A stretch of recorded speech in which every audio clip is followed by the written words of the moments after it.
നമസ്കാരം. മലയാളി വാർത്തയിലേക്ക് സ്വാഗതം. ശബരിമല സ്വർണ്ണക്കൊള്ള അന്വേഷിക്കുന്ന SIT സംഘത്തെ കഴിഞ്ഞ ദിവസം ഹൈക്കോടതി കോടതി മുറിക്കുള്ളിൽ നിർത്തിപ്പൊരിച്ചിരുന്നു.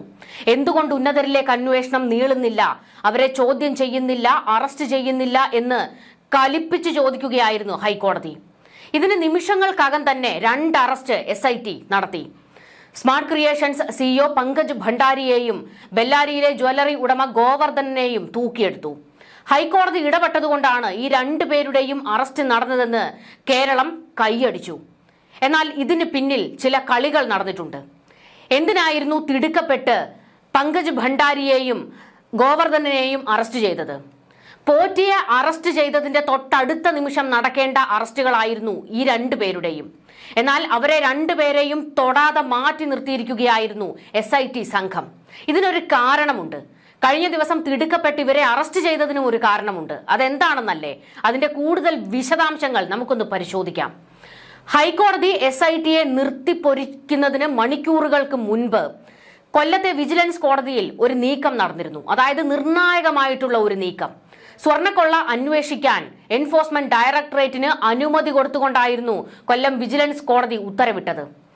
ഇതുവരെ SIT അന്വേഷണം നടത്തിയ എല്ലാ രേഖകളും റിപ്പോർട്ടും എൻഫോഴ്സ്മെന്റ് ഡയറക്ടറേറ്റിന് കൈമാറണമെന്നും കോടതി ഉത്തരവിട്ടിരുന്നു. ഇതിന് ശേഷമാണ് ഈ ഒരു നിർണായക നീക്കം കൊല്ലം കോടതിയിൽ നടന്നതിന് ശേഷമാണ് ഹൈക്കോടതിയിൽ SITയെ നിർത്തിപ്പൊരിക്കുന്ന ഒരു സംഭവം ഉണ്ടാകുന്നത്. ഇതോടുകൂടി എല്ലാവരും കരുതി ഹൈക്കോടതിയെ പേടിച്ചിട്ടാണ് SIT ഈ 2 അറസ്റ്റുകൾ നടത്തിയത് എന്ന്. എന്നാൽ അതല്ല കാര്യം. കൊല്ലത്തെ കോടതിയിൽ ഉണ്ടായ തിരിച്ചടിയുടെ ഫലത്തിൽ തിടുക്കപ്പെട്ട് ആഭ്യന്തര വകുപ്പ് ഉത്തരവിട്ടതാണ് പങ്കജ് ഭണ്ഡാരിയെയും ബെല്ലാരിയിലെ ജ്വല്ലറി ഉടമയെയും തൂക്കിയെടുക്കാൻ.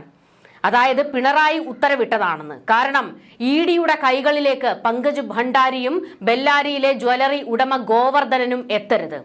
അവരുടെ നാവിൻ തുമ്പിൽ പലതും പല ഉന്നതന്മാരെയും കുടുക്കുന്ന പല രഹസ്യങ്ങളുമുണ്ട്.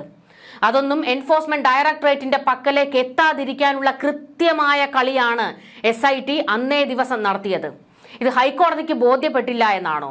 ഹൈക്കോടതി ഇതെല്ലാം കണക്കുകൂട്ടി തന്നെയാണ് അവിടെ ഇരിക്കുന്നത്. ഈ കേസിന്റെ അന്വേഷണത്തിലേക്ക് എൻഫോഴ്സ്മെന്റ് ഡയറക്ടറേറ്റ് ഇറങ്ങിയിരിക്കുന്നത് സർക്കാരിനെയും CPMന്റെ ചില കേന്ദ്രങ്ങളെയും വിറപ്പിച്ചു തുടങ്ങിയിട്ടുണ്ട്. പല ആരോപണങ്ങൾ ED ഈ കളത്തിലേക്ക് എത്തുമ്പോൾ വന്നിരുന്നു. അതിലേറ്റവും പ്രധാനപ്പെട്ടത് കേന്ദ്ര സർക്കാർ ഈ കേസ് അട്ടിമറിക്കുന്നതിനും പിണറായിക്ക് അനുകൂലമായി നിൽക്കുന്നതിനും EDയെ കളത്തിലിറക്കി എന്നൊക്കെയായിരുന്നു. എന്നാൽ ഈ കേസിന്റെ അന്വേഷണം ഒരു തരത്തിലും അട്ടിമറിക്കപ്പെടില്ല. അതിന് കാരണം ഹൈക്കോടതിയുടെ ഇടപെടൽ ഈ കേസിലുണ്ട്. SITയുടെ അന്വേഷണം നടക്കുന്നതിനോടൊപ്പം തന്നെയാണ് EDയുടെയും അന്വേഷണം നടക്കുന്നത്. ഇതിൽ SITക്ക് എന്തെങ്കിലും പിഴവുകൾ സംഭവിച്ചിട്ടുണ്ടെങ്കിൽ EDയുടെ അന്വേഷണത്തിൽ നിർണായകമായിട്ടുള്ള എന്തെങ്കിലും വിവരങ്ങൾ പുറത്തേക്ക് വന്നാൽ ഹൈക്കോടതി SITയെ ചുരുട്ടിക്കൂട്ടും. അതായത് കേസ് അട്ടിമറിക്കുന്നതിന് SITയിലെ ഉദ്യോഗസ്ഥർ നീക്കം നടത്തിയിട്ടുണ്ട് എങ്കിൽ, അത് EDയുടെ അന്വേഷണത്തിലൂടെ തെളിഞ്ഞിട്ടുണ്ടെങ്കിൽ ചവിട്ടി പുറത്താക്കുന്ന ഒരു നിലപാട് ഉറപ്പായും ഹൈക്കോടതി സ്വീകരിക്കും. ഇത് മാത്രമല്ല, ഈ കേസിന്റെ ഓരോ വിശദാംശങ്ങളും ഓരോ നിമിഷവും പരിശോധിച്ചുകൊണ്ടിരിക്കുകയാണ് ഹൈക്കോടതി. അതുകൊണ്ട് കേസ് അട്ടിമറിക്കാൻ കഴിയില്ല. ഇനി മോദിയും പിണറായിയും തമ്മിൽ എന്തെങ്കിലും ഡീൽ ഉണ്ടാക്കിയാലും വിലപ്പോകാൻ പോകുന്നില്ല. കാരണം നിയമസഭാ തെരഞ്ഞെടുപ്പ് അടുത്തു വരികയാണ്. ശബരിമലയിൽ എന്തെങ്കിലും ഒത്തുകളി നടത്തിയാൽ അത് ഏറ്റവും വലിയ തിരിച്ചടിയാകാൻ പോകുന്നത് BJPക്കായിരിക്കും. BJPയെ അടപടലം കേരളം തൂക്കി ചവിട്ടി പുറത്താക്കും. ആ ഒരു നീക്കം ഒരു സംശയവും വേണ്ട ഇവിടുത്തെ വിശ്വാസികളുടെ ഭാഗത്ത് നിന്ന് ഉണ്ടാകും. അതുകൊണ്ട് EDക്ക് വലിയ രീതിയിലൊന്നും ഇതിനകത്ത് കൈകടത്താൻ കഴിയില്ല. കൃത്യമായ അന്വേഷണം നടത്തുക എന്നുള്ളത് മാത്രമാണ് അവർക്ക് മുന്നിലുള്ള ഒരേ ഒരു ഓപ്ഷൻ. മറ്റൊരു കാര്യമുണ്ട്. ഇവിടെ പിണറായി കൃത്യമായി കളി നടത്തി. പങ്കജ് ഭണ്ഡാരിയും ഗോവർദ്ധനും EDയുടെ കൈകളിലേക്ക് പോകാതിരിക്കാൻ. അതായിരുന്നു തിടുക്കപ്പെട്ടുള്ള അറസ്റ്റിന് പിന്നിൽ സംഭവിച്ചത്. കാരണം ഈ കേസിൽ രാജ്യാന്തര ബന്ധങ്ങൾ സംശയിക്കപ്പെടുന്നുണ്ട്. ഹവാല ഇടപാടുകൾ നടന്നതായും സംശയിക്കപ്പെടുന്നുണ്ട്. ശബരിമലയിലെ ദ്വാരപാലക ശില്പത്തിലും കട്ടിളപ്പാളികളിലും 24 ക്യാരറ്റ് സ്വർണമാണ് പൂശേണ്ടത്. എന്നാൽ അതും അട്ടിമറിക്കപ്പെട്ടു. നിലവാരം കുറഞ്ഞ സ്വർണമാണ് ഈ ശില്പത്തിലും കട്ടിളപ്പാളിയിലും ഒക്കെ പൂശിയിരിക്കുന്നത്. ഇതിന്റെ മറവിൽ കോടികളുടെ വെട്ടിപ്പ് നടന്നിട്ടുണ്ട്. ഈ കോടികൾ എങ്ങോട്ടേക്ക് പോയി? ആരുടെ കൈകളിലേക്ക് പോയി? വിദേശത്തേക്ക് കടത്തി എന്നതുൾപ്പെടെയുള്ള സംശയങ്ങൾ എൻഫോഴ്സ്മെന്റ് ഡയറക്ടറേറ്റിനുണ്ട്. അതുകൊണ്ട് തന്നെ ഹവാല ഇടപാടും എൻഫോഴ്സ്മെന്റ് സംശയിക്കുന്നുണ്ട്. ആ തരത്തിലേക്കൊക്കെയാണ് അന്വേഷണം ഇപ്പോൾ ED നടത്തുന്നത്. ഇതെല്ലാം തന്നെ കേരളത്തിലെ പലരുടെയും ഉറക്കം കെടുത്തി തുടങ്ങിയിട്ടുണ്ട്. പങ്കജ് ഭണ്ഡാരിയിൽ നിന്നും ഗോവർദ്ധനിൽ നിന്നും ഉന്നതരുടെ പേരുകൾ പുറത്തേക്ക് വരാൻ സാധ്യതയുണ്ട്. കട്ടിളകളിലും ദ്വാരപാലക ശില്പത്തിലും പൂശിയിരിക്കുന്നത് നിലവാരം കുറഞ്ഞ സ്വർണമാണ് എന്നുള്ളതും വ്യക്തമായിട്ടുണ്ട്. 2019 അവിടെ സ്വർണം പൂശിയത്. ഇത് പിന്നീട് 2024 ഇതിന്റെ തിളക്കം മങ്ങിയതോടുകൂടിയാണ് വീണ്ടും സ്വർണം പൂശാൻ എടുത്തുകൊണ്ടു പോകുന്നത്. അതുകൊണ്ട് തന്നെ ഇതിൽ കൃത്യമായ ഒരു കളിയും അഴിമതിയും ഒക്കെ നടന്നിട്ടുണ്ട് എന്നുള്ളത് വ്യക്തമായി കഴിഞ്ഞിട്ടുണ്ട്.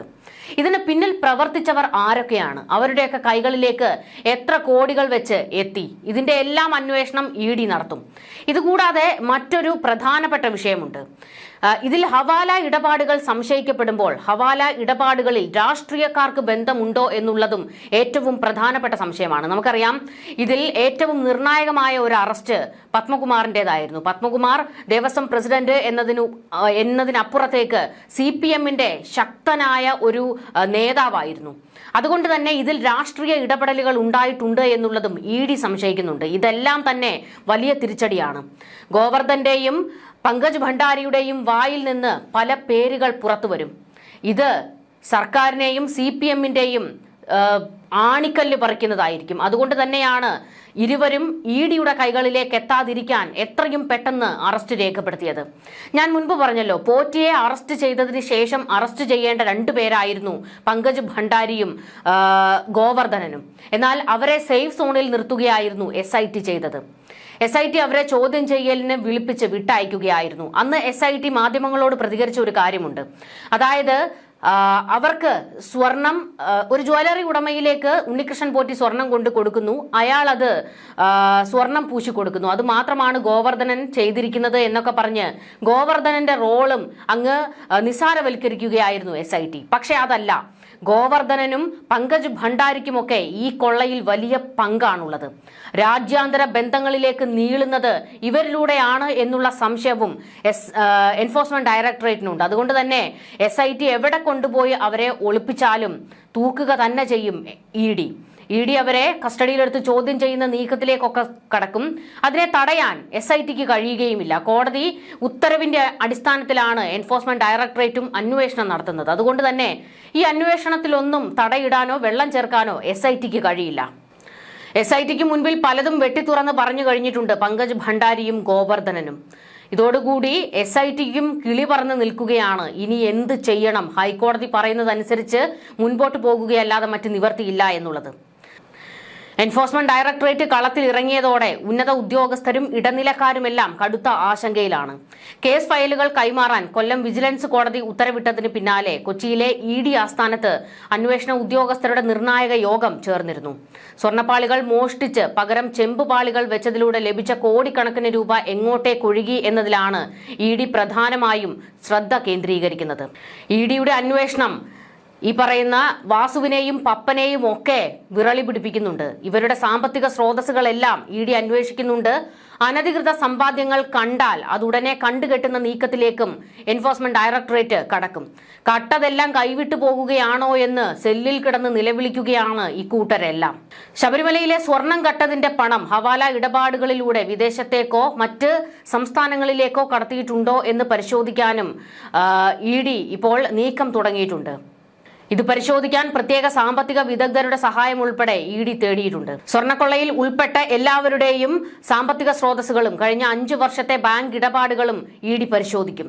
കള്ളപ്പണം വെളുപ്പിക്കൽ നിരോധന നിയമപ്രകാരം കേസെടുത്തതോടെ പ്രതികളുടെയും അവരുടെ ബിനാമികളുടെയും പേരിലുള്ള ഭൂമി, ബാങ്ക് നിക്ഷേപം തുടങ്ങിയ ആസ്തികൾ കണ്ടുകെട്ടാനുള്ള നടപടികൾ ED ഉടൻ ആരംഭിക്കുമെന്നാണ് വിവരങ്ങൾ. ഇതിനിടെ കേസുമായി ബന്ധപ്പെട്ട ചില പ്രധാന രേഖകൾ ദേവസ്വം ബോർഡ് ഓഫീസിൽ നിന്ന് കാണാതായിട്ടുണ്ട് എന്നുള്ള ഒരു വിവരം അന്വേഷണ സംഘം ഗൗരവത്തോടെയാണ് എടുക്കുന്നത്. ഇതിൽ അട്ടിമറി നടന്നിട്ടുണ്ടോ എന്നറിയാൻ ഡിജിറ്റൽ തെളിവുകൾ ED വീണ്ടെടുക്കും. ഒളിവിൽ കഴിയുന്ന ചില പ്രതികൾ രാജ്യം വിടാതിരിക്കാൻ വിമാനത്താവളങ്ങളിൽ ലുക്കൌട്ട് നോട്ടീസ് പുറപ്പെടുവിക്കാനും നീക്കമുണ്ട്. സംസ്ഥാന പോലീസിന്റെ പ്രത്യേക അന്വേഷണ സംഘം ഇതുവരെ ശേഖരിച്ച തെളിവുകൾ അപൂർണമാണ് എന്ന വിലയിരുത്തലിലാണ് കേന്ദ്ര ഏജൻസി. വരും ദിവസങ്ങളിൽ സന്നിധാനത്തെ സ്ട്രോങ് റൂമിലും ഭണ്ഡാരത്തിലും ED ഉദ്യോഗസ്ഥർ നേരിട്ടെത്തി പരിശോധന നടത്തും.